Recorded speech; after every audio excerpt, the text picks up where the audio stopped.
So what is frequency expressionism?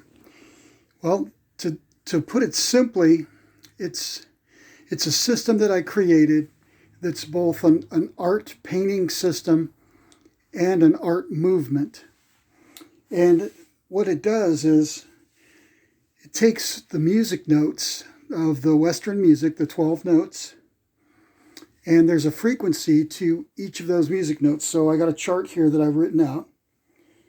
So the A note is 440 hertz. That's the amount of cycles per second that the string is actually vibrating. And then that translates to what you hear. It's a vibration in the air, 440 cycles per second, going back and forth. If you double that to 880, you still get an A note, but it's higher. It's higher up the register. It's an octave higher. So I was experimenting with this in 2011 when I moved down to Dallas. And what I found out is that if I kept raising the octave, doubling the octave, so 440 to 880, double it again. If you do that 40 times, you come up with a really high number that's a terahertz number. Now, you could never hear in that range. Your hearing only goes to about 20,000 hertz. But you can convert it. It'll convert into visible light in the spectrum. So you're getting a direct correlation between a music note frequency and 40 octaves higher, which is a color. And when I realized that worked, I did it with the A. So first I came up with the A, 440 hertz. And if you raise it 40 octaves, you come up with 483.79 terahertz. So you actually come up with a single frequency that's identical but an octaves higher that converts to a color. When I realized that worked, I started converting each music note. So A and then B, C, D, E, and eventually did all 12. And then what I ended up with was music notes and color notes that actually match by frequency. And I'll give you an example. I've got a chart here. We'll go to that A example that I'm talking about. So if we go down here to the A note, 440, if you convert it, if you raise it 40 octaves, you get the 483.79 terahertz. And that actually gives you this color right here. And so again, if you do that for the whole frequency spectrum, it turned out that it's not coincidence, I don't think, but it turns out that the 12 music notes raised 40 octaves ended up right in the octave band of visible light. So I had a direct correlation of 12 music notes to 12 colors. So I called the colors that correspond, I called them color notes. And then I started painting music. So when you look on this painting behind me, you'll see this color right here is actually, let's see, that is the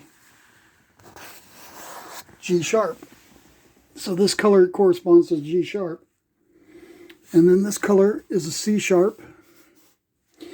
And so on. So you get all 12. So what it allowed me to do was take a piece of music, not just, I started with a simple note, put the simple note on, but now you could put on a song, find out the key in the song and find out if it's got 5, 7, or 12 notes and what they are, and then convert that color note onto a canvas and paint a song. So this is what I started doing. I started with abstract, started with single colors, went to an abstract form, got a more complicated abstract form I can show you behind here. And then I started sharing the concept with other artists here in Dallas, Texas area, so that they could start creating their own paintings using the music, using the color notes of frequency expressionism.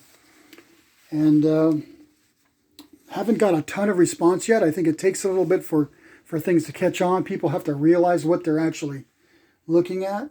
But once I explain in a little bit of detail that they're actually looking at they're visually seeing a music note and frequency, they sort of get it. And then, you could start creating an abstract piece like this, or you can go with something that's a little bit different type of abstract, but darker based, like I have here, which still has the colors in it, but I also use black and white. So black is the complete absence of color and sound, and white is all of the colors together. That's what light gives you white if you have all the colors together.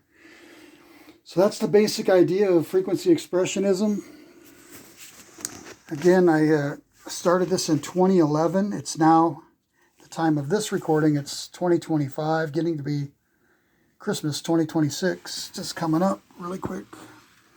And I spent from 2011 to 2016 creating the colors and the codes, giving me the frequencies, and then started painting the test pieces, and then come up with a few different pieces.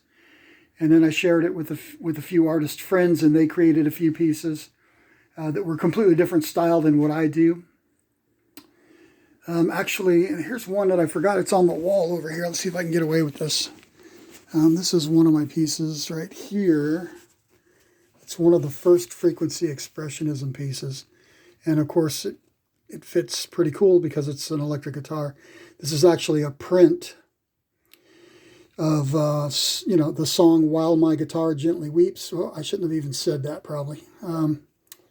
But it's it uses all of the different colors from the notes of the song.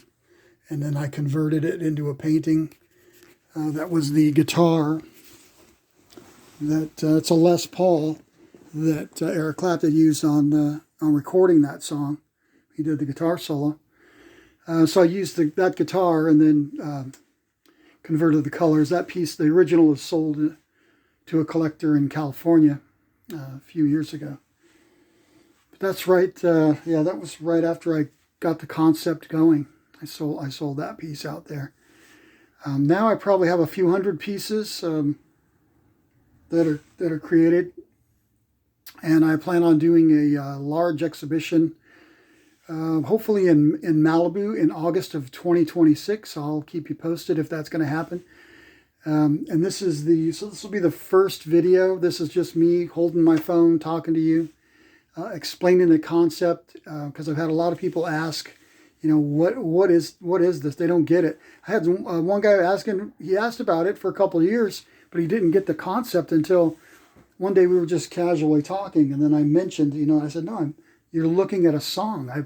I painted a song using the music notes, converted the frequencies to color, and I'm painting. And then when he got it, it was like, wow, that's totally unique. Why is this not a thing yet? And I said, well, because it's a new thing. It takes time. So, but anyway, that's the basic concept of frequency expressionism, and that's something that I created in 2011 after experimenting with sound and colors. All right, thanks.